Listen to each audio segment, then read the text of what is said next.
dalam rangka menjaga kekayaan Indonesia tidak salah kelola, tidak bocor, tidak dicuri.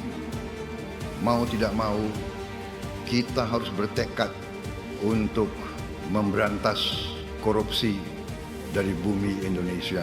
Salah satu tantangan terbesar dalam pemberantasan korupsi adalah ketika para pelaku melarikan diri ke luar negeri, membawa serta aset hasil kejahatannya.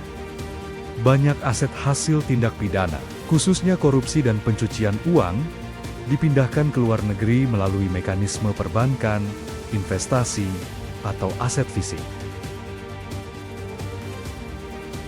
Tantangan berikutnya, perbedaan sistem hukum antar negara menyulitkan proses pemulihan aset transnasional. Koordinasi antar unit di internal kejaksaan dan instansi terkait belum optimal. Keterbatasan SDM yang memiliki kompetensi hukum internasional, diplomasi, dan asset tracing. Belum ada unit khusus yang fokus secara penuh pada kerjasama luar negeri untuk pemulihan aset.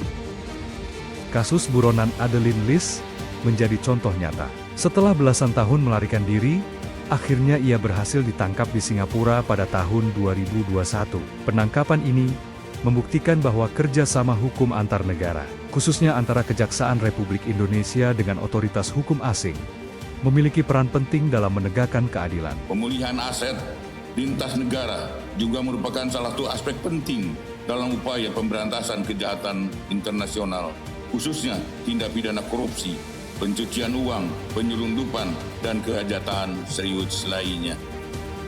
Isu tersebut semakin relevan mengingat hubungan wilayah, pergerakan modal, serta keterbukaan sistem keuangan yang dapat dimanfaatkan oleh pelaku kejahatan untuk menyembunyikan penyamaran atau memindahkan hasil kejahatan di lintas yurisdiksi. Dengan modus yang melibatkan multi yurisdiksi, tentunya dibutuhkan koordinasi, kolaborasi lintas negara yang optimal.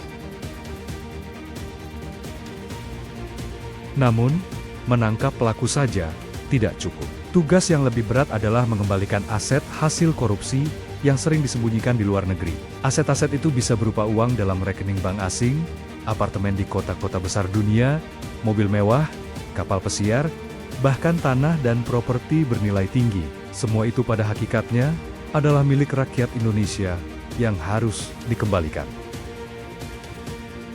Kejaksaan Republik Indonesia menyadari bahwa kerjasama luar negeri adalah kunci, melalui perjanjian ekstradisi, mutual legal assistance, hingga komunikasi intensif dengan otoritas asing. Kejaksaan RI berupaya menelusuri, membekukan, dan menarik kembali aset hasil tindak pidana korupsi.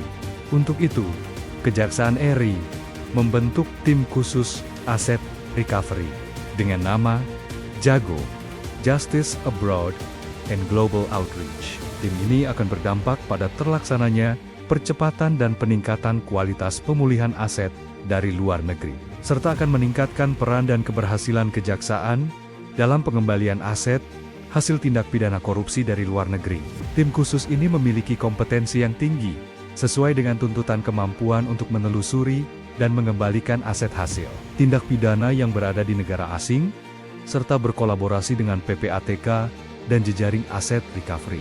Upaya ini bukan sekadar kerja teknis, melainkan strategi besar untuk memastikan uang negara kembali kepada rakyat.